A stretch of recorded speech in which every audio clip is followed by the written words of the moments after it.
Jim Rohn est l'un des pères du développement personnel. Il était le mentor personnel de Tony Robbins et a influencé d'autres grands noms comme Jack Canfield, Mark Victor Hansen et Brian Tracy. Ce que vous allez voir est la dernière interview vidéo que Jim Rohn a jamais réalisée. Il s'entretient avec Chris Widner sur la façon de trouver les bons mentors, de se fixer des objectifs significatifs et d'arrêter d'être foqué. Nous avons obtenu l'autorisation de Chris de mettre cette vidéo sur notre chaîne YouTube. Bonne lecture. Mon invité aujourd'hui est Jim Rohn. Jim a été salué au fil des ans comme l'un des penseurs les plus influents de notre époque et considéré comme le plus grand philosophe américain du monde des affaires. Depuis plus de 40 ans, il partage sa philosophie de la réussite avec plus de 4 millions de personnes dans le monde. Jim Rohn a contribué à motiver et à former toute une génération de formateurs en développement personnel, ainsi que des centaines de cadres des plus grandes entreprises américaines. Il est un maître de la motivation, un auteur et une légende vivante. Bienvenue, Jim. Wow, Chris, merci beaucoup. Oui, c'est un plaisir de vous voir Je ici. t'emmènerai avec moi dans le monde entier. Présente-moi. Oui, c'est vrai. Alors, je voudrais vous demander, vous savez, nous parlions pendant que nous faisions la promo de la légende vivante. Et vous l'êtes vraiment. Vous avez eu une vie incroyable, une vie exceptionnelle, où vous avez pu influencer tant de gens. Comment êtes-vous passé de l'enfant que vous étiez à l'époque à la situation actuelle, où vous parlez dans le monde entier? Comment avez-vous commencé à faire cela? Vivre assez longtemps pour avoir la chance d'être une légende en fait partie, n'est-ce pas? Et voilà. Et je viens de fêter mon 65e anniversaire. Mais j'ai 25 ans, je vis dans l'Idaho, où je suis né et où j'ai grandi. Et vous savez, je suis marié. J'ai fondé une petite famille et j'ai du mal à payer mes factures. Mais vous savez, je travaille dur et je fais de mon mieux. Et puis vous avez entendu l'histoire. On frappe à la porte. Et il y a une petite scout qui vend des biscuits de scout. Et elle me fait une présentation incroyable. Les éclaireuses sont la meilleure organisation au monde. Tout le monde veut soutenir les scouts. Nous avons ces biscuits, seulement $2. Et elle m'a très poliment demandé d'acheter. Pas de problème. Je voulais acheter. Gros problème. Je n'avais pas $2 en poche. Vous savez, je ne suis pas démuni, mais mes poches sont vides. Je suis un adulte. J'ai 25 ans. J'ai fait 1 an d'université. J'ai une petite famille. Je vis en Amérique et je n'ai pas $2 en poche. Et je ne voulais pas lui dire cela. Alors, j'ai fait ce que je pensais être la meilleure solution. Je lui ai menti. Et j'ai dit, écoutez, j'ai déjà acheté beaucoup de biscuits pour les scouts. On en a encore plein à la maison qu'on n'a pas encore mangé. Elle a dit, oh, c'est merveilleux. Merci beaucoup. Et elle s'en va. Quand elle est partie, je me suis dit que je ne voulais plus vivre comme ça. Je veux dire, jusqu'où peut-on descendre en mentant à une éclaireuse? C'était donc l'un de ces jours que j'appelle le jour qui change votre vie.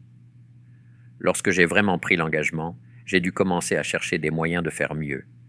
J'avais toujours voulu le faire, mais je n'avais pas trouvé la personne ou les moyens. Peu après, j'ai trouvé quelqu'un qui est devenu mon mentor pendant 5 ans. Ensuite, entre 25 et 30, 31 ans, ce qu'il m'a enseigné a fait de moi un millionnaire, un entrepreneur, a changé ma vie, a affiné ma philosophie, m'a aidé à développer des compétences et des disciplines que je n'avais pas auparavant, a totalement révolutionné ma vie au cours de cette période de 5 ans. C'est ainsi qu'a commencé mon changement d'esprit et de circonstances. Et cela m'a conduit là où je suis aujourd'hui. Je me demande combien de personnes ont vécu ce moment dramatique comme vous l'avez fait. Vous avez fermé cette porte et vous vous êtes dit « Je viens de mentir à un scout ». Certaines personnes auraient pu se dire « J'ai dû faire ce que j'avais à faire ». D'autres, comme vous, se disent « Plus jamais ça ». Oui, vous ne savez pas. C'est ce que j'appelle le mystère et la magie. Pourquoi une expérience affecte une personne d'une certaine manière et qu'une autre la laisse passer et ne la laisse pas changer sa vie pour le mieux? Ou bien elle ne le fait pas maintenant et peut-être que plus tard, quelque chose d'autre se produira.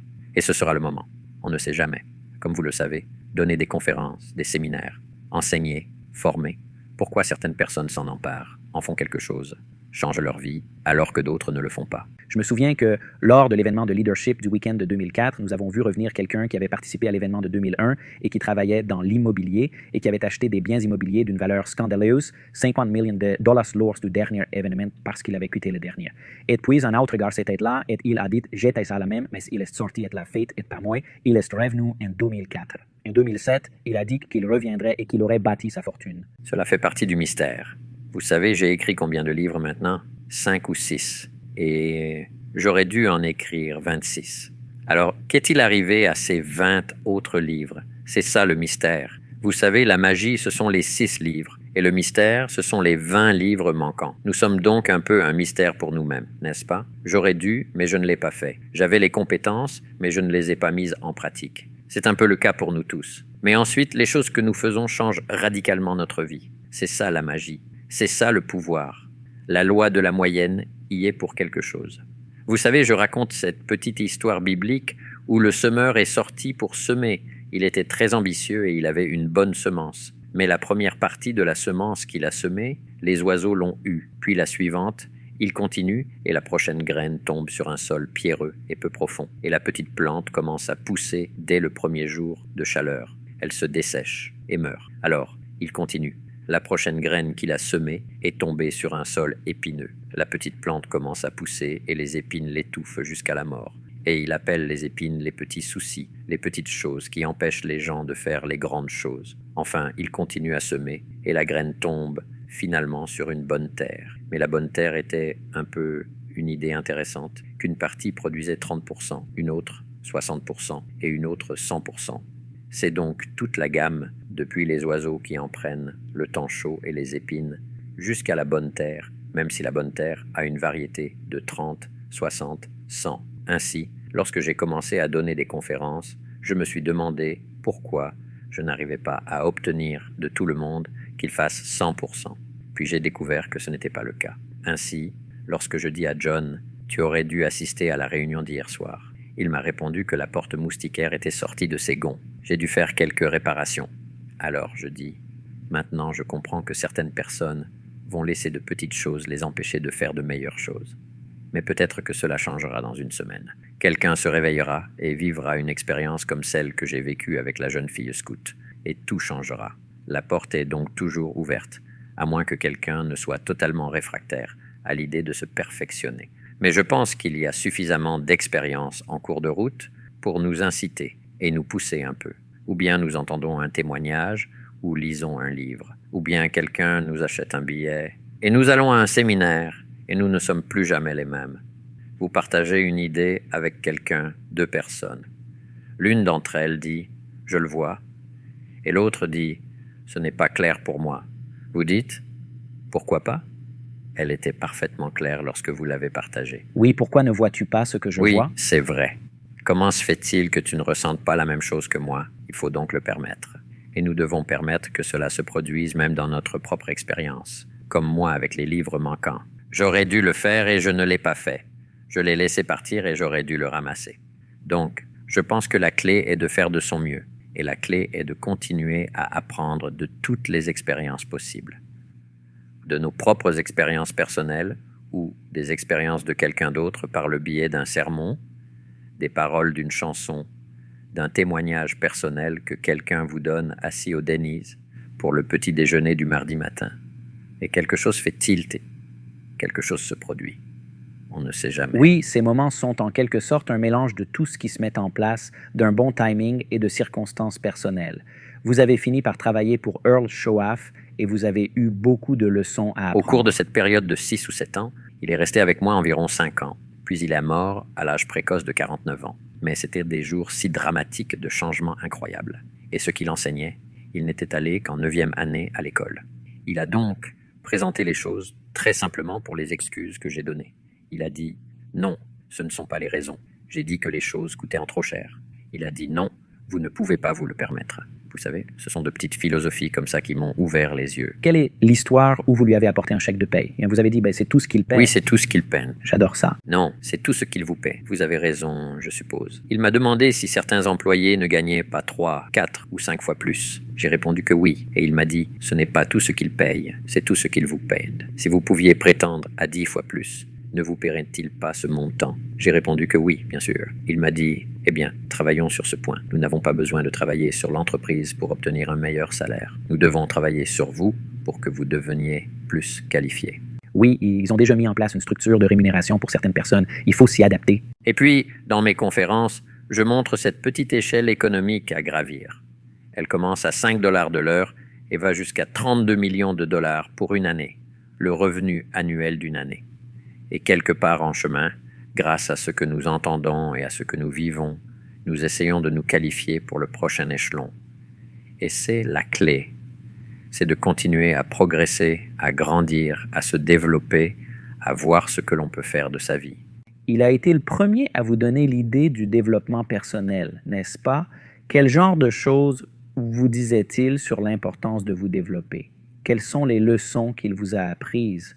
Il en a utilisé une qui a vraiment attiré mon attention. Il m'a dit « Pourquoi ne pas vous fixer comme objectif de devenir millionnaire ?» J'ai 25 ans. Il a dit « Nous sommes en Amérique, le pays des opportunités. Pourquoi ne pas vous fixer pour objectif de devenir millionnaire ?» Puis il a ajouté « Pour ce que cela exigera de vous pour y parvenir. » Et je me suis dit que c'était une philosophie tout à fait différente. Se fixer comme objectif de devenir millionnaire pour la personne que l'on doit devenir afin de valoir 1 million de dollars. Puis il a ajouté qu'une fois que l'on est devenu millionnaire, on donne l'argent parce que ce qui est important, ce n'est pas ce que l'on a obtenu, mais la personne que l'on est devenu. J'ai compris le message. Et c'est là que j'ai commencé à entendre ces phrases. Travaillez plus dur sur vous-même que sur votre travail.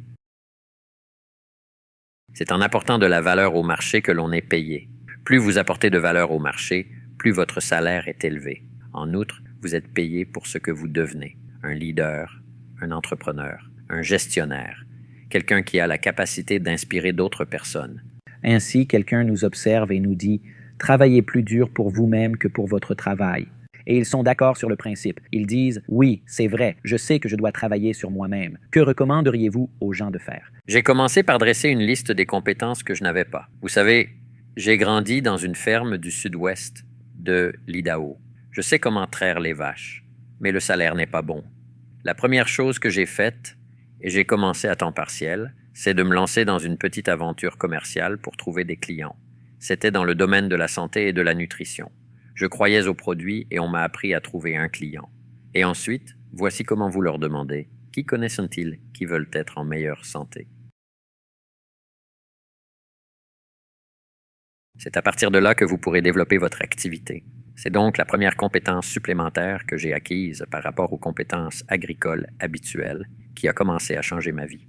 Cela fait donc partie du développement personnel, l'apprentissage de cette compétence supplémentaire. Dans mes séminaires, j'enseigne maintenant qu'au 21e siècle, il faut plus d'une compétence.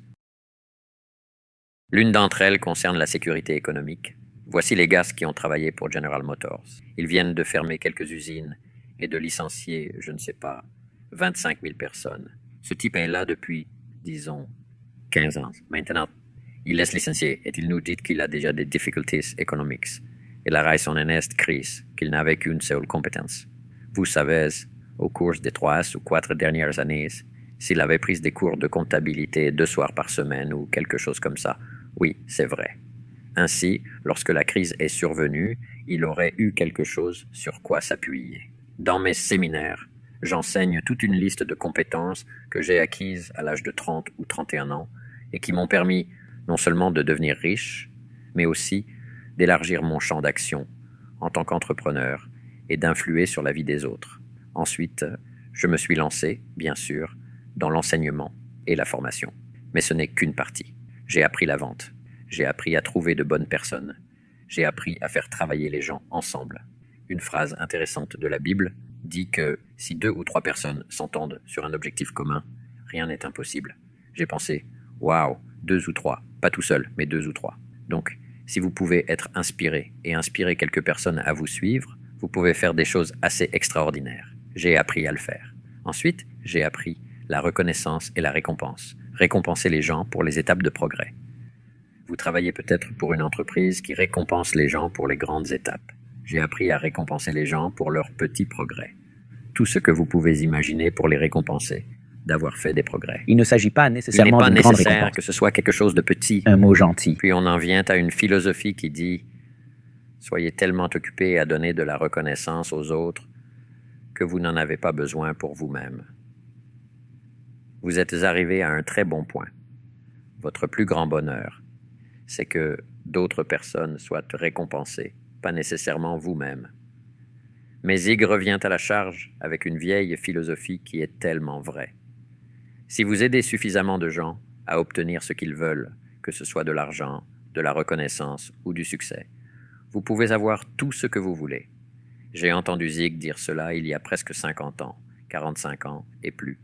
Et quand il a dit que vous pouvez avoir tout ce que vous voulez, j'ai souligné le mot « tout ». Parce qu'on peut en vouloir beaucoup. Et j'ai dit « je pense que Zig a raison. Si vous aidez suffisamment de gens à obtenir ce qu'ils veulent, mais c'est une autre compétence. Ensuite, je pense que la compétence ultime est la communication. Et j'ai divisé cette compétence en 3 parties. La première est la formation, n'est-ce pas? Montrer à quelqu'un comment faire le travail. Ensuite, c'est l'enseignement. Et j'utilise simplement les 2 mots dans un but précis. Enseigner les compétences nécessaires à la vie courante. Parce que l'une des choses qui m'a aidé à révolutionner ma vie à l'âge de 25 ans a été d'apprendre à me fixer des objectifs. Décidez de ce que vous voulez. Écrivez-le. Commencez à le cocher. Où voulez-vous aller? Faites cette liste. Que voulez-vous pour votre famille? Faites cette liste. J'ai commencé à faire tout cela. Cela s'appelle enseigner. Enseigner les compétences nécessaires à la vie courante. Donc, si vous combinez les compétences professionnelles avec les compétences de la vie courante, vos chances commencent vraiment à se multiplier. Ensuite, le summum de la communication est d'apprendre à inspirer. Aider quelqu'un à se voir mieux qu'il ne l'est.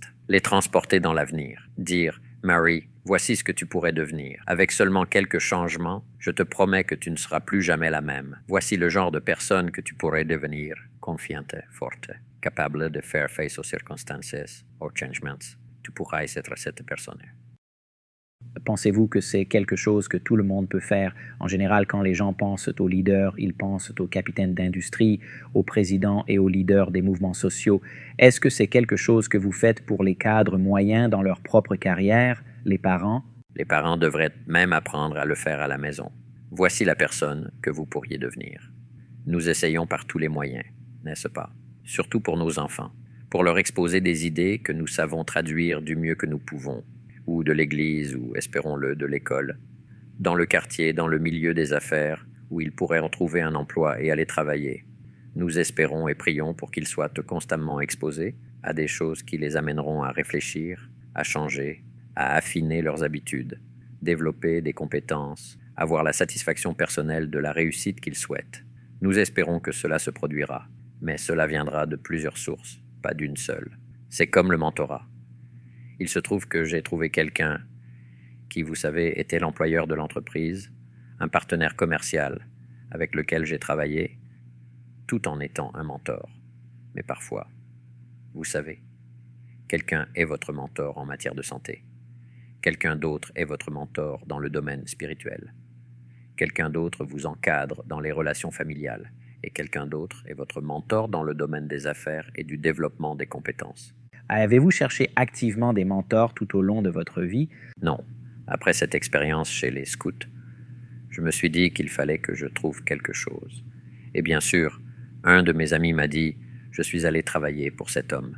Il faut que tu le rencontres. » C'est peu après que j'ai rencontré M. Shoaf. Qui connaît le mystère de cette rencontre, n'est-ce pas? Oui, c'est vrai. Lorsque l'élève est prêt, l'enseignant apparaît. Oui, quand vous avez cette détermination, c'est comme si les choses commençaient, vous savez, à se produire et à venir dans votre sens. Au moins, les chances sont meilleures. Tout est une question de chance. Mais si vous faites certaines choses, je pense que vous pouvez augmenter vos chances que de meilleures choses vous arrivent.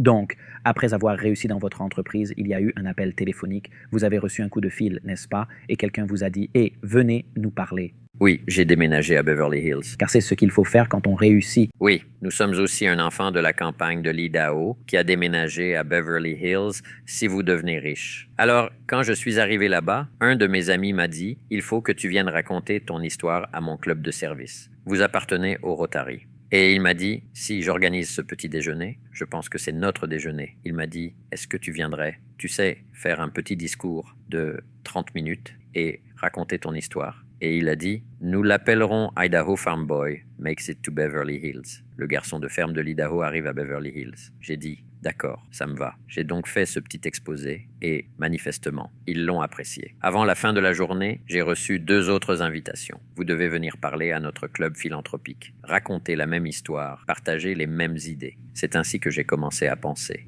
vous savez, à m'impliquer réellement dans l'enseignement et la formation. J'avais déjà beaucoup formé et inspiré dans mes propres organisations entrepreneuriales, mais pas pour le public. J'ai donc commencé à donner de petites conférences pour des clubs philanthropiques et, de temps en temps, pour des classes de lycée ou d'université, et j'aimais beaucoup cela. Un jour, un homme m'a dit « J'ai entendu votre discours 2 ou 3 fois, et j'ai une petite entreprise. » Et il m'a dit « Si vous vouliez bien venir faire une présentation, je serais heureux de vous payer. » Je me suis dit « C'est incroyable. » Il y a un travail. Oui, c'est vrai. Pourrais-je vraiment partager mon histoire et être payé? Il m'a répondu que je serais heureux de le faire. C'est ce que j'ai fait. Puis, cela a conduit à un autre et à un autre. Plus tard, l'idée m'est venue. Pourquoi ne pas avoir des représentants qui vendent des billets pour venir assister à un séminaire public? C'est ce que nous avons finalement mis en place. C'était il y a de nombreuses années. Parlez-nous un peu de cela. C'est une sorte de coup d'œil dans les coulisses parce que vous êtes vraiment l'un des pionniers, vous et Zig et d'autres personnes, Cavett Roberts et d'autres. À quoi ressemblait la culture à l'époque où vous parcouriez l'Amérique et développiez la culture du développement personnel qui est aujourd'hui si répandue en Amérique? À quoi ressemblait-elle? C'était passionnant. Bien sûr, j'ai tout donné dans tous les discours que j'ai prononcés dans les universités, les lycées, les clubs philanthropiques, etc. Tout cela était gratuit. Lorsque quelqu'un m'a proposé de me payer, cela a changé la donne. J'ai alors entamé ce processus, créé quelque chose d'assez précieux pour que quelqu'un achète un billet et aille l'écouter. C'était une époque passionnante. La première fois que j'ai organisé une conférence payante, je pense que 45 ou 50 participants ont acheté des billets. Beaucoup d'entre eux étaient des amis à moi qui, j'en suis sûr, ont acheté des billets parce qu'ils étaient des amis à moi. Mais d'autres ont légitimement acheté des billets à l'hôtel Beverly Hilton de Beverly Hills et ce premier séminaire public pour des gens qui achetaient des billets. Je pense que c'était en 1961 ou 1962. Et à partir de là, cela a commencé à se développer jusqu'à ce que j'en sois là aujourd'hui, à voyager dans le monde entier, à raconter mon histoire et à continuer à partager des idées. Mais c'était une époque fantastique. Earl Nightingale, c'est ça? Cela remonte au début. Napoleon Hill, avec ses séries de conférences, a probablement été l'un des premiers. Ils ont commencé à l'appeler le mouvement d'entraide. Puis est apparue l'expression développement personnel. Shoaf a parlé du développement personnel. Travaillez plus dur sur vous-même que sur votre travail, disait-il. Si vous travaillez dur dans votre travail, vous pouvez gagner votre vie, ce qui est très bien. Si vous travaillez dur sur vous-même, vous pouvez faire fortune, ce qui est très bien. Je me suis dit que c'était une bonne philosophie. Alors, est-ce que vous vous êtes déjà réunis et avez fait de grands événements avec Zig et Norman Vincent Peale? Oui, enfin, au fil des ans. Les maîtres de la vente américains, pour certains d'entre eux. Cela remonte à loin. Oui, c'est vrai. Je me souviens de la première fois que j'ai fait une conférence à plusieurs intervenants. Je crois que c'était à Saint Louis. Il y avait environ, 9, 10 000 personnes dans l'un des grands auditoriums. Zig était là, et moi aussi. Norman Vincent Peale était là, quelques autres. C'est à ce moment-là que Zig m'a dit, comme Jim Rohn, que tu devais faire attention et que tu devais vraiment être bon aujourd'hui dans ta présentation. Parce qu'il a dit, si 10 000 personnes se retournent contre vous, ce sera une journée difficile. Parole de sagesse. Ils m'ont intimidé. Je me suis donc levé pour parler et j'ai regardé les balcons, vous savez, et je me suis dit que je devais faire de mon mieux. Zig a peut-être raison. Si je ne me débrouille pas bien, je vais m'attirer les foudres de ces 10 000 personnes. Mais c'était un bon conseil. J'ai appris en cours de route à prêter plus d'attention au public. Au tout début, j'étais plus absorbé par ma conférence et ce que j'avais à dire. Vous savez, les gens auraient pu partir et je ne l'aurais probablement pas vraiment su. Mais j'en suis arrivé au point où je pouvais lever les yeux et, vous savez, savoir ce qui se passait dans le public. Est-ce qu'ils comprennent et est-ce que ça passe? C'est ce que j'enseigne maintenant dans certains de mes séminaires. Lorsque vous repensez à ces orateurs qui se démarquent vraiment dans votre esprit comme étant quelqu'un que vous avez admiré et respecté. Zig Ziglar était, vous savez, nous avons voyagé, nous sommes allés dans d'autres pays pour donner des conférences sur le même sujet. Earl Nightingale était unique, vous savez, une personne unique en son genre. Ses écrits, ses discours et ses conférences étaient captivants, intéressants, vous poussaient à écouter, à réfléchir. Et c'est tout ce que nous essayons de faire, n'est-ce pas? Et c'est tout ce que nous essayons de faire, n'est-ce pas? Le pasteur du dimanche matin, n'est-ce pas? Il veut juste partager des idées, faire réfléchir les gens sur leur vie. Comment affiner les choses spirituellement, ainsi que comment affiner les choses économiquement et personnellement. Nous avons tous besoin d'un peu de coaching, que ce soit en tête-à-tête ou dans le cadre d'un séminaire, d'une église ou d'une classe d'école du dimanche, quel que soit l'endroit où l'on se trouve ou que l'on partage des idées. Il y a toujours une chance de découvrir quelque chose à laquelle on n'avait pas pensé auparavant. C'est Chris Widner et j'espère que vous appréciez vraiment cette interview que j'ai réalisée avec Jim. Vous pouvez voir que c'était il y a peu de temps. Vous pouvez voir à quel point j'avais l'air jeune dans cette vidéo. C'était une chance inouïe de pouvoir travailler avec Jim Rohn, mais aussi de pouvoir l'interviewer. Et nous ne savions pas à l'époque que ce serait la dernière interview vidéo de Jim. J'espère que vous l'appréciez. La sagesse de l'une des plus grandes légendes.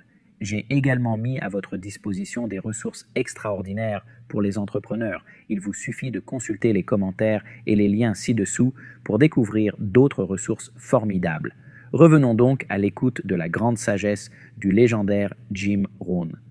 En 2004, au cours de l'été 2004, vous avez reçu le prix des maîtres de l'influence de la National Speakers Association et j'étais là pour assister à cette cérémonie. L'une des choses qui m'a vraiment étonné, c'est que on a demandé à la foule, qui comptait peut-être ou très personnes, combien d'entre vous diriez que Jim Rohn a eu une influence significative sur votre vie? Combien d'entre vous diraient que Jim Rohn a influencé de manière significative votre vie ou votre carrière de conférencier? Près des 2/3 des mains se sont levées. Qu'en pensez-vous? C'est tellement extraordinaire par rapport à l'endroit d'où je viens, la campagne agricole du sud-ouest de l'Idaho. J'ai toujours la vieille ferme familiale qui surplombe la rivière Snake, où je fais un peu de vin et quelques cultures, et où je mène la belle vie. Mais c'est extraordinaire. L'une des plus belles expériences, et vous m'avez déjà entendu le dire, c'est lorsque quelqu'un met votre nom dans son témoignage. Voici la personne qui m'a trouvé. Voici la personne qui m'a fait démarrer. Voici la personne qui ne m'a pas laissé partir. Elle m'a donné plus de raisons de rester que de partir. Voici la personne qui a cru en moi jusqu'à ce que je puisse croire en moi-même. Et puis, ils ont mentionné votre nom. C'est une chose importante. Ça ne s'achète pas avec de l'argent. Il faut le mériter. Ce qui est extraordinaire pour moi maintenant, c'est d'aller en Russie et de donner des conférences. J'ai commencé à donner des conférences en Russie il y a 12 ans. J'ai commencé à donner des conférences en Russie il y a 12 ans. J'y retourne maintenant et quelqu'un me dit qu'il y a 12 ans, voici ce qui m'est arrivé, à moi et à ma famille. Je veux vous présenter quelques personnes. J'ai contribué à changer leur vie depuis que vous avez changé la mienne. C'est tellement extraordinaire. Je suppose que c'est pour cela qu'à 75 ans, je suis toujours en route pour le Chili et Santiago. Et quelques jours après, l'Australie, puis 3 villes, je crois, en Inde et en Corée du Sud. Un petit voyage. Je voudrais vous parler de vos voyages. C'est l'un des aspects amusants de la présence de conférenciers comme vous qui voyagent dans le monde entier et de leur demander à quoi ressemble le monde. Vous savez, il y a beaucoup de gens qui regardent l'émission et qui n'ont pas l'occasion de voyager beaucoup, vous savez, et nous entendons des choses dans les médias américains ou autres. Mais quels sont les pays dans lesquels vous avez aimé passer du temps et que pensez-vous que le commun des mortels devrait savoir sur certains de ces pays et cultures? En parlant de voyage, vous savez, j'avais l'habitude de me rendre à Concorde avant qu'ils ne ferment tout, 3 heures de Londres à New York. C'est tellement extraordinaire. Maintenant, Singapour a un nouveau vol direct, Los Angeles-Singapour. 17h30. C'est une sacrée expérience. Vous savez, c'est comme 9 repas et 4 films, et finalement vous arrivez à destination. Mais la première classe, c'est excitant, avec du caviar, du champagne et toutes les commodités. Mais en voyageant dans d'autres pays, vous savez, les gens sont fondamentalement les mêmes. Ils ont une famille, ils veulent réussir et ils veulent que la prochaine génération soit mieux lotie qu'eux. Les gens ont des espoirs et des rêves. Ils veulent savoir comment ils peuvent réussir. Que pourrais-je faire? J'ai l'impression d'être bloqué depuis 4 ou 5 ans. Que pourrais-je faire pour changer les choses? Tout le monde veut savoir. Et ensuite, ils veulent être comblés. Les gens veulent, vous savez, être satisfaits, que ce soit sur le plan spirituel, social, personnel, la satisfaction du développement personnel. Je suis meilleur qu'avant. Je suis meilleur qu'avant. Et je pense que si je continue à travailler dur, j'ai d'excellentes chances d'être meilleur à l'avenir que je ne l'ai été dans le passé. Ce genre d'aspiration, où que j'aille, de l'Afrique du Sud à la Scandinavie, de la Corée à l'Inde et à Vladivostok, en Russie, n'a pas d'importance. Les gens sont fondamentalement les mêmes, ils ont les mêmes désirs. Certaines formes de gouvernement sont un peu différentes, mais pas les aspirations des gens. Prenez-vous un plaisir particulier à vous rendre dans des pays où les sociétés capitalistes sont en plein essor? Oui, ce qui a été amusant pour moi, c'est l'opportunité d'enseigner le capitalisme en Russie au cours des 12 dernières années. J'y suis allé environ 5 fois, dans toutes les grandes villes, parce qu'ils n'avaient aucun concept du capitalisme pendant toutes ces années, sous le communisme, parce que le communisme enseignait que le capital appartenait à l'État, pas au peuple. Et bien sûr, nous pensons que le capital appartient au peuple, pas à l'État. Une philosophie économique totalement différente. Mais maintenant, depuis que les murs se sont écroulés en Allemagne, il y a 14 ou 15 ans, les gens ont la possibilité de devenir des entrepreneurs, de se tourner vers le capitalisme et la responsabilité personnelle, au lieu de toujours compter sur l'État. Tout cela est donc en train de changer. Et ils ont faim, n'est-ce pas? Ils sont prêts à le faire. Et bien sûr, le même mystère et la même magie se produisent en Russie comme partout ailleurs. Vous vous dites, voici comment vous pouvez changer radicalement votre vie et passer de quelques centimes à une fortune. Et certains disent, oui, c'est génial, je le ferai. Et d'autres disent, je ne suis pas sûr que ce soit pour moi. Et je dois apprendre à l'accepter, n'est-ce pas? Oui, je voudrais parler un peu des enfants parce que vous avez beaucoup de pensées et de théories sur les choses que les enfants devraient apprendre, les leçons qu'ils devraient apprendre.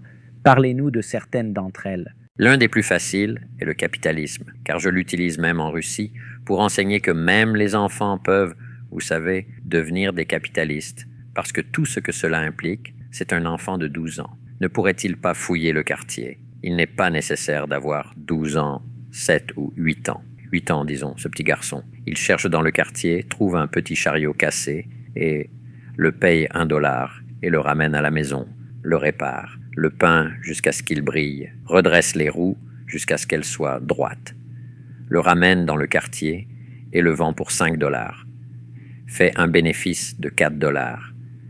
Est-ce possible? Et tout le monde répond que oui, c'est possible. Et tout ce qu'il aurait à faire, c'est d'avoir l'idée. J'enseigne donc aux enfants comment avoir 2 vélos, un pour rouler et un pour louer. Il n'est pas nécessaire d'être General Motors pour faire des bénéfices. Il suffit d'un peu d'ingéniosité, vous savez, d'un stand de limonade ou autre. Ce sont tous des exemples de capitalisme à l'œuvre, où l'on fabrique quelque chose et on le vend, où l'on achète quelque chose et on le vend. Je pense qu'il est important d'enseigner aux enfants la gestion de l'argent. Quelles sont les choses qu'ils doivent apprendre? Ne dépensez pas plus de 70 cents sur chaque dollar, et puis 10 cents pour la charité ou l'église, 10 autres cents pour le capital actif, comme trouver un chariot cassé, le payer $1, le réparer, le vendre pour 5. C'est du capital actif. Enfin, les 10% restants constituent le capital passif. Laissez quelqu'un d'autre utiliser votre argent. Investissez-le et laissez-le vous verser des intérêts ou autre chose. Donc, un bon programme pour les enfants pour apprendre 70, 10, 10 et 10. Et si vous faites cela sur une période de temps raisonnable, vous deviendrez financièrement indépendant. N'est-il pas amusant de constater que la nature humaine, même au niveau d'un petit enfant, est de tout dépenser, puis d'emprunter et de dépenser encore? Ainsi, la façon dont vous l'enseignez est la suivante. Un enfant peut-il acheter une bouteille de savon pour $2 et la vendre pour 3? La réponse est oui. Johnny va chez la voisine et dit « Madame Brown, maman utilise ce savon. Il est très bon. Il ne coûte que 3 $. Et Madame Brown dit « Johnny, j'ai vraiment beaucoup de savon. » Et il dit « Vous feriez mieux de me laisser entrer et vérifier. » Les enfants ne sont pas obligés d'aller en classe, n'est-ce pas? Ils n'acceptent pas qu'on leur dise non. Oui, donc ils n'ont pas besoin de formation à la vente. Alors elle dit « Eh bien d'accord, je veux dire que c'est probablement le cas. » Elle achète donc cette bouteille de savon que Johnny a achetée pour 2 $. Elle lui verse 3 $. Maintenant, nous disons à John « Voici ce que tu dois apprendre à faire avec ces 3 $. » Et nous posons des questions évidentes. Et si vous preniez les 3 $ que vous venez de recevoir de Madame Brown et que vous alliez tout dépenser? Il répond « Non, vous ne pouvez pas faire ça, parce que vous n'auriez plus d'activité. » C'est vrai. Je veux dire, certains adultes ne le savent pas. L'argent qu'ils ont en main, si quelque chose se présente, pourquoi ne pas le dépenser? Maintenant, ou sérieuse infidélité. Il faut économiser au moins 2 $ pour pouvoir acheter une autre bouteille de savon. Et la vendre pour 3 $ et gagner encore $1. Les enfants apprennent ensuite à employer d'autres enfants. Johnny tond la pelouse de même Brown, qui le paye 5 $. L'idée lui vient de demander à Pete de tondre la pelouse de Madame Brown, d'encaisser les 5 $ et de lui donner 1 ou 2 $ pour la tonte de la pelouse et de garder les 3 $ pour l'acquisition de l'entreprise. Il dit que c'est une bonne idée. Madame Brown fait tondre sa pelouse. Pete reçoit quelques dollars. Johnny gagne 3 $ pour avoir décroché le contrat. Et il dit « Si tu fais du bon travail, Pete, j'aurai une autre personne. J'aurai un autre endroit où tondre la pelouse. La première chose à savoir, c'est qu'il n'est pas nécessaire d'investir des sommes énormes pour que vous compreniez bien ce qu'est le capital. Le capital est toute valeur que vous mettez de côté pour l'investir dans une entreprise qui apporte de la valeur au marché, dans l'espoir de faire des bénéfices. C'est le capitalisme en une phrase. Et il peut s'agir d'un capital argent ou d'un capital temps, du temps que l'on met de côté pour l'investir. En Russie, j'enseigne que le temps et l'argent que vous mettez de côté pour être investi sont comme du maïs de semences. Si un agriculteur a des semences de maïs qu'il va planter en espérant les récolter, au moment de la moisson, les mangerait-il, ce maïs de semences? La réponse est non. Le donnerait-il à manger à sa famille? La réponse est non, bien sûr. Le donnerait-il? Serait-il généreux? Ils disent que non. On ne peut pas être généreux avec son maïs de semences. Il le protégerait par tous les moyens, car c'est la seule façon pour lui de se multiplier et de devenir plus grand que ce qu'il est. Et c'est là tout l'intérêt du capitalisme, une chance pour quelque chose de croître et de se multiplier au-delà de ce qu'il est. Mais il faut le protéger. Il en va de même pour votre temps. Disons que vous mettez de côté une certaine quantité de temps chaque semaine pour investir dans cette entreprise qui va apporter de la valeur au marché, dans l'espoir de faire des bénéfices. Vous ne pouvez laisser ce temps à personne. Gardez ce temps. Comment se fait-il que nous... Et si vous demandiez à un agriculteur d'aller jouer au bowling au printemps, il répondrait que c'est de la folie. On ne peut pas aller au bowling au printemps. Appelez-moi en hiver. La saison est un peu courte. Nous avons maintenant des lampes sur les tracteurs qui nous permettent de travailler 24 heures sur 24, vous savez. Au printemps, la saison est courte, il faut rentrer les récoltes. C'est le temps du capital. Et il faut apprendre la valeur de ce temps. Il est si facile de laisser quelqu'un vous voler le temps que vous devriez investir. Pourquoi laissons-nous les gens nous voler notre temps? Parce que cela semble universel. Je ne sais pas. C'est juste qu'on ne le met pas en place et, vous savez, on ne s'y tient pas. C'est comme perdre du temps pour beaucoup de choses. Il y a des années et des années, j'ai demandé à un jeune homme, parce que je savais qu'il regardait beaucoup la télévision. Je lui ai demandé combien coûtait sa télévision. Il m'a répondu 400 $. Je lui ai dit, vous avez vraiment mal calculé. Il m'a répondu que non. Elle coûtait 400 $. J'ai répondu que c'était pour l'acheter. Combien pensez-vous que cela coûte de regarder ce film? Parce que je savais qu'il avait des compétences qu'il n'utilisait pas et qu'il laissait tout passer. J'ai dit, à mon avis personnel, parce que l'Américain moyen regarde maintenant la télévision 6 ou 7 heures par jour. J'ai dit, à mon avis, que cette télévision vous coûte environ 40 000 $ par an, non pas pour la posséder, mais pour la regarder. Et j'ai dit, c'est trop cher à payer, n'est-ce pas? Je paierai peut-être 4 000 $, mais pas pour cela. D'accord, payez les 4 000 $, jetez-les et ne les utilisez pas. Vous aurez toujours une longueur d'avance. Parfois, c'est tout ce qu'il faut. C'est une idée révolutionnaire comme celle-là.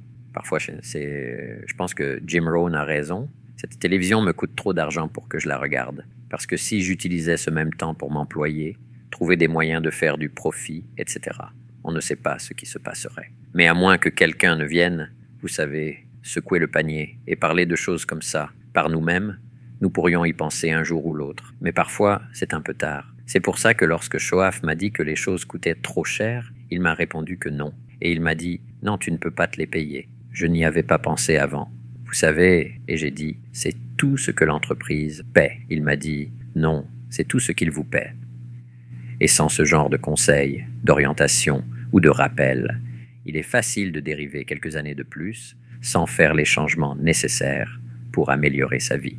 Et il vous renvoyait la responsabilité. Toujours. Il s'agit toujours de vous. Il m'a dit, vous travaillez depuis 6 ans. J'ai quitté l'école à 19 ans. J'ai maintenant 25 ans. Ça fait 6 ans. Il m'a dit, ça fait 6 ans que tu travailles. Comment ça se passe? J'ai répondu que ça n'allait pas très bien. Il m'a dit, je vous suggère de ne plus faire ça.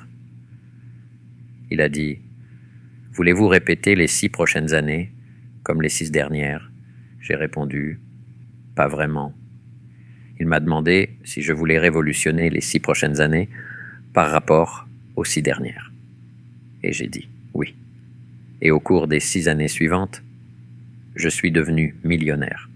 Vous dites, N'est-ce pas extraordinaire? c'est le cas. Des 6 premiers aux 6 derniers. Même période. Même période, avec une philosophie totalement différente. Des compétences multiples, apprendre à être un entrepreneur. Vous savez, la philosophie du Zigam. Si vous aidez suffisamment de gens à obtenir ce qu'ils veulent, vous pouvez avoir tout ce que vous voulez. Comprendre tout cela. John Kennedy a dit « Ne demandez pas ce que le pays peut faire pour vous. Ce n'est pas comme ça qu'on devient riche. Demandez plutôt ce que je peux faire pour mon pays. En commençant par mes voisins, en commençant par ma famille. Y a-t-il un service que je pourrais rendre, un produit que je pourrais représenter? Que pourrais-je faire pour les habitants de ce pays? Et si vous commencez à penser à cela de manière entrepreneuriale, vous pouvez avoir un changement de vie extraordinaire. Et c'est ce qui m'est arrivé au cours des 6 années suivantes par rapport aux 6 dernières. Quelle différence! Et la différence n'était pas le pays. Vous n'avez pas besoin de quitter le pays. Et la différence n'était pas l'économie. L'économie, au cours des 6 dernières années de ma vie professionnelle, était à peu près la même que celle des 6 premières années. Donc, la différence n'était pas les circonstances. Vous savez, certains hivers sont longs, d'autres sont courts. C'est ce qui arrive dans toute période de 6 ans. Mais la différence maintenant, c'est votre propre philosophie raffinée et votre façon de voir les choses. C'est pourquoi vous devez saisir chaque occasion d'écouter les paroles d'une chanson. Ou le sermon du dimanche matin, l'enseignant, le professeur, quelqu'un qui, comme un boss, recommande de bonnes idées à quelqu'un qui prenne le temps d'écouter. Tout cela est si précieux. Et rassemblé sur une période de temps, composé en activités et en disciplines. Des fortunes peuvent venir à votre rencontre. Vous et votre ami Charlie Jones parlez beaucoup des livres, du fait que nous devenons le produit des livres que nous lisons, des personnes que nous rencontrons et des programmes audio que nous écoutons. Quels sont les livres qui ont le plus façonné votre vie? Vous savez, cela a commencé avec la Bible. Mes parents ont fait en sorte que je sois un bon érudit à l'âge de 19 ans. Cela fait 66 livres. Ce n'est pas très politiquement correct de dire que la Bible, n'est-ce pas? Il s'agit d'une collection de 66 livres, quoi qu'on en pense. Mais il a reçu d'excellentes recommandations sur une si longue période que ce n'est pas une mauvaise idée d'y jeter au moins un coup d'œil. Vous n'êtes pas obligé d'être d'accord, mais je pense qu'il ne serait pas sage de ne pas regarder, au moins de vérifier. Quelles sont vos pensées préférées tirées de la Bible? L'une d'entre elles, que j'utilise en ce moment et qui me semble tout à fait valable, est l'histoire, en la paraphrasant, du narrateur qui dit qu'il y avait 2 personnes gentilles. L'histoire de 2 personnes gentilles, pas une personne mauvaise et une personne bonne, mais 2 personnes gentilles. Et le conteur poursuit en disant « Cependant », et c'est là que le drame de la vie commence. Cependant, l'un a construit sa maison sur le roc, et l'autre a construit sa maison sur le sable.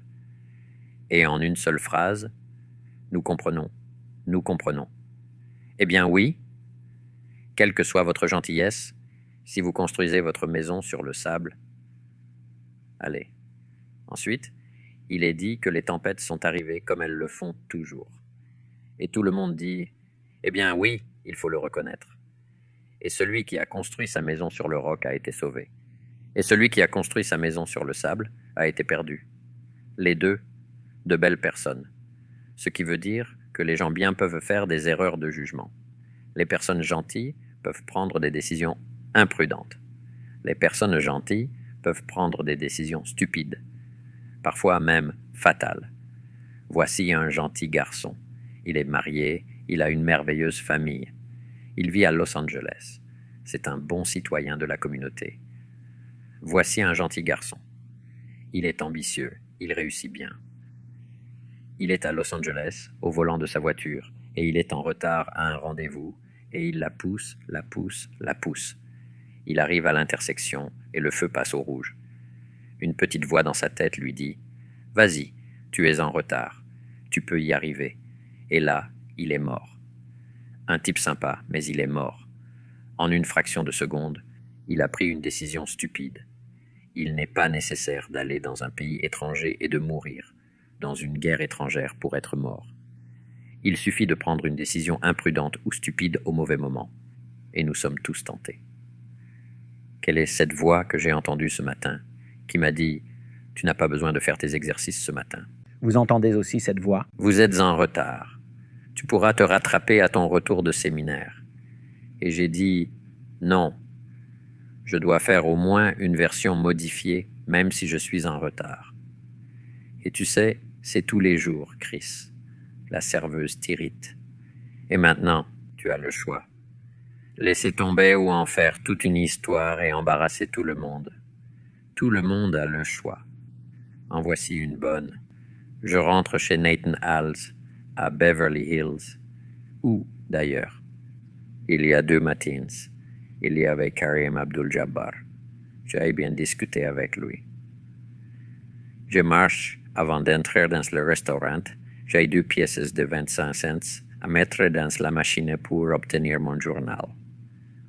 Un homme arrive juste devant moi, met 2 pièces, ouvre la machine, sort son journal, tient la porte du distributeur ouverte et me dit « Allez-y, prenez une copie. » Il m'a dit « Vous savez, le journal peut certainement se le permettre. » Et il m'a proposé de prendre mon nouveau journal gratuitement. Qu'est-ce que vous faites? Voilà une personne sympathique. Je dois prendre une décision. Heureusement, peut-être parce que maman regardait. Je ne sais pas. Maintenant, mon éducation, j'ai dit « Non, merci ». Et il a l'air très choqué. J'ai dit « Ok », j'ai fermé la porte, j'ai mis mes 2 pièces et j'ai eu mon journal. Parce que la clé, c'est que si vous prenez le journal gratuit, ça peut vous affecter pour le reste de la journée. Quelque chose vous harcèlera et vous dira « Pourquoi voulez-vous vous sentir comme ça ?» pour économiser 2 pièces. Et parfois, quand vous le faites, c'est une bonne leçon. Vous ne le faites plus parce que vous ne voulez plus vous sentir comme ça. Cela signifie que peut-être, en partie, c'est la façon dont vous avez été élevé, n'est-ce pas? Ces petites questions morales que vous vous posez. Et la culpabilité peut être un bon professeur. Oui, c'est vrai. Certains vous harcèlent en vous disant « Je ne veux pas me sentir comme ça ». Et peut-être qu'ils vous harcèlent pendant toute une semaine. Et vous vous dites « Waouh, pour 2 minables quarts d'heure, je me suis pris le journal gratuit. Plus jamais ». Mais bien sûr, la prochaine fois que nous sommes tentés à nouveau. Cela ne veut pas dire que la tentation disparaît. Nous devenons un peu plus forts pour dire oui au côté positif. Parce que c'est ainsi que je veux vraiment vivre ma vie. Après la Bible, quels sont les autres livres que vous recommanderiez aux gens de lire et qui ont façonné et influencé votre vie? Vous savez, j'aime beaucoup Shakespeare. Penser et devenir riche a changé ma vie. L'homme le plus riche de Babylone m'a aidé à devenir millionnaire à 31 ans. Ensuite, j'étudie beaucoup l'histoire. Durand, Will et Ariel. Durand ont écrit tous ces livres sur l'histoire. J'en ai parcouru quelques-uns. Un livre que j'ai obtenu et qui m'a aidé à jeter les bases de ma propre bibliothèque est un livre intitulé « Comment lire un livre de Mortimer Adler ». Dans ce livre, il dresse une liste de ce qu'il considère comme les meilleurs livres jamais écrits. Et je m'en sers comme d'une sorte de pièce maîtresse pour ma bibliothèque. Avez-vous déjà rencontré David Schwartz, La magie de voir grand? Non. Je n'en ai jamais rencontré. C'est un bon livre. Oui, un livre formidable. Ouais. Et puis il y a un livre qu'il y a des années quand j'avais la vingtaine, As a Man Thinketh de James Allen, où chaque phrase est presque comme un séminaire entier. Petit livre court. Oui, mais dynamique. Et son effet. Devenez un bon lecteur, je le dis maintenant dans mes séminaires, n'est-ce pas? Les livres que vous ne lisez pas ne vous aideront pas. 2 livres par semaine sur une période de 10 ans et vous aurez lu 1 millier de livres. Et si, au cours des 10 prochaines années, vous lisez 1 millier de livres, cela affectera considérablement chaque phase et chaque partie de votre vie. Vous parlez des 2 douleurs. Tout le monde doit faire l'expérience de l'une de ces 2 douleurs. Je pense que c'est l'un de mes sujets préférés parce qu'il est si profond, si vrai et si définitif. C'est universel. Vous ferez l'expérience de l'une des 2 douleurs. Pouvez-vous nous en parler un peu? Oui, la petite illustration du journal est une bonne illustration. La douleur de la discipline ou la douleur du regret. Va pour la discipline parce qu'elle pèse des onces. Le regret pèse des tonnes parce qu'il peut s'accumuler. La discipline contre le regret. La discipline peut être douloureuse, mais le regret est généralement une accumulation qui peut devenir écrasante. Alors mieux vaut se discipliner maintenant. Mais c'est vrai dans la vraie vie. Si vous vous disciplinez pour planter au printemps, vous avez une chance de multiplier les récoltes à l'automne. Ce que vous ne plantez pas ne se multiplie pas. Ce que vous négligez. J'ai négligé d'acheter à mon ami il y a 8 ans. Il m'a offert ce petit, minuscule appartement, une chambre à coucher. Un petit endroit à Carmel, en Californie. Ron m'a dit qu'il voulait 80 000 $ pour cet appartement. J'ai dit, Ron, c'est de la folie. Personne ne va payer 80 000 $ pour cet appartement. Il m'a dit, d'accord. Si vous changez d'avis, faites-le moi savoir. Je suis prêt à vendre. Et il l'a mis sur le marché l'année dernière, vers la fin de l'année, pour 650 000 $. Vous savez, c'est l'une des fois où j'aurais dû écouter le côté positif de la voix qui disait « Pourquoi ne pas acheter ?» Et il l'a gardé pendant encore 8 ans. Alors, dans ses prières tous les soirs, avant de s'endormir, grâce au bon Dieu, je n'ai pas acheté ce condo de 80 000 à 650 000 $. Il y a des leçons à tirer, n'est-ce pas? J'aurais pu, j'aurais dû. Je prendrai de meilleures décisions à l'avenir. C'est le meilleur conseil que l'on puisse avoir. Qu'il s'agisse d'une perte de temps que nous pourrions améliorer ou autre, pourquoi ne pas le faire? Ensuite, je pense que l'une des plus grandes joies pour moi, et bien sûr je l'ai fait maintenant, c'est devenu une entreprise, c'est de transmettre et de partager des idées avec d'autres qui ont profondément affecté votre vie personnelle. C'est une grande joie que je le fasse à Novosibirsk, en Sibérie, ou en Afrique du Sud, en Inde, ou n'importe où dans le monde. L'opportunité que si vous dites quelque chose de suffisamment unique pour que cela puisse affecter la vie de quelqu'un, ou commencer le processus d'affecter la vie de quelqu'un, c'est une expérience impressionnante. Oui, vous avez une liste de choses que les gens devraient faire. Tout le monde devrait... qu'est-ce que c'est avoir un Manhattan à Manhattan? Oh oui, ces expériences. Ces expériences sont amusantes. Selon vous, quelles sont les expériences que tout le monde devrait faire? Boire un Manhattan à Manhattan, oui. Il faut manger des queues de homard australiennes en Australie. Il faut manger des Boston Baked Beans à Boston. Les oignons de Maui sont délicieux, mais il faut les manger à Maui. C'est bien meilleur que les oignons de Walla Walla. Je préfère manger des oignons. Si vous devez manger des oignons, Maui est meilleur que Walla Walla. C'est une liste amusante à faire. Il faut boire le Canada sec au Canada. Si vous réfléchissez assez longtemps, vous pouvez arriver à une bonne liste et dire « Hé, ça ressemble à des expériences que j'aimerais vivre. » Comment occupez-vous votre Il temps? faut avoir une fronde de Singapour à Singapour. Singapour, oui. Oui, j'y suis allé il y a juste 3 ou 4 mois. Singapour. Oui, c'est une liste amusante et il suffit de les découper. Oui, mais ensuite, j'ai parlé de boire un coucher de soleil en Arizona. Et vous savez, marcher sur les plages blanches de Carmel. Vous savez, commencez à faire cette liste. Laissez-vous inspirer. J'ai commencé à enseigner cela il y a longtemps. Et c'est surprenant de voir le nombre de personnes qui viennent me voir et me disent « Vous savez, j'ai ajouté quelque chose à ma liste. Je travaille sur la liste. Vous savez, il y a 20 ans, quand je vous ai entendu dire cela, voici quelques-uns des endroits où je suis allé.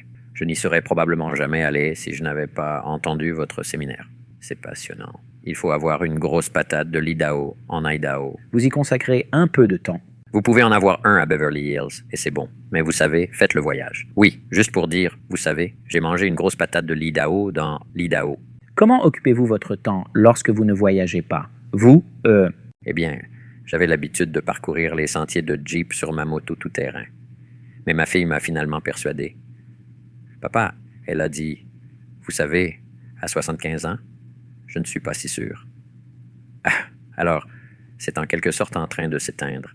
Mais j'adorais faire ça. C'était l'un de mes moments d'évasion, vous savez, au sommet des montagnes, sur les pistes de Jeep. Et, seul ou avec quelqu'un. Et, un bon moyen de s'évader. Pas de circulation, pas de feu de circulation. Le temps seul, je pense que c'est vraiment essentiel. Pour s'éloigner, contempler, penser, s'interroger, quelque chose que je fais maintenant, et de travailler sur le 7e jour, polyvalent. Il est dit, vous savez, travailler 6, se reposer le 7e. Mais j'appelle le 7e jour maintenant, polyvalent. La spiritualité et l'amitié et l'évasion, et ainsi de suite. Mais je dis aussi, Chris, que ce 7e jour ne devrait pas être un peu de temps passé à revoir les 6 derniers jours. Qui n'ai-je pas rencontré? Qu'est-ce que je n'ai pas fait? Qu'est-ce que j'ai raté? Qu'est-ce que je devrais resserrer? Et ensuite, faire de meilleurs plans pour les 6 prochains jours. Je vais me rattraper les 6 prochains jours. Une partie de ce que j'ai manqué les 6 derniers jours. C'est donc une partie de l'objectif multiple du 7e jour de révision du 6e. Mieux se préparer pour les 6 jours suivants.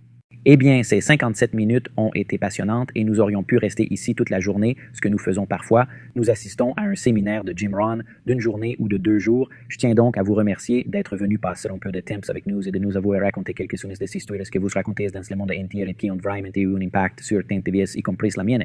Je vous en suis reconnaissant. Merci Chris, je l'apprécie. C'est un plaisir d'être ici. Si vous voulez voir mon récent tête-à-tête avec Tony Robbins, le protégé de Jim Rohn, regardez la vidéo juste à côté de moi. Je pense que vous allez l'adorer, continuez à croire, et je vous verrai là-bas. La qualité de votre vie n'a rien à voir avec l'argent que vous avez sur moi. De beaux enfants, vous n'avez que des gens qui vous aiment. La qualité de votre vie est l'endroit où vous vivez émotionnellement.